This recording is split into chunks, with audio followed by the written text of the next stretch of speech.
শুরু করে সে অনুরোধ জানাচ্ছি এবং আপনাদের সাধারণ সম্পাদক নোয়াখালী জেলা পরিচালনা পরিষদের সাধারণ সম্পাদক আজকের এই মহতি প্রত্যেকটা পূজা মণ্ডপে উনি গিয়েছেন এবং ওনারা আমাদেরকে সহযোগিতার হাত বাড়িয়ে দিয়েছেন সুশৃঙ্খলভাবে যেন আমরা প্রতিপালন করতে পারি, এমপি দিতে পারি। আমারও একটা ভোটের হবে এদেশে দখলের কোন সরকার প্রেক্ষাপট পূজা উদযাপন পরিষদ থেকে শুরু করে প্রত্যেকটা যদি বলা হয় যে শুধু প্রদর্শন করে বৈষম্য বিরোধী আন্দোলনের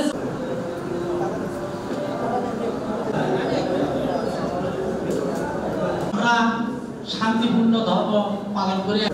আপনাদের সবাইকে আমার মিটিং হয়েছে, আমরা সেখানে কথা দিয়েছি পাঁচটা ইউনিয়নে আমাদের কমিটি করে দিব ওনার রাত 3টা থেকে রাত 11টা পর্যন্ত।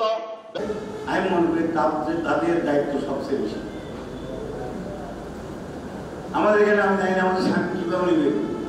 আমি দুর্গা পূজা উৎসব যে আপনাদের পাশে থাকার জন্য এটা আমাদের বিএনপির ভারপ্রাপ্ত চেয়ারম্যান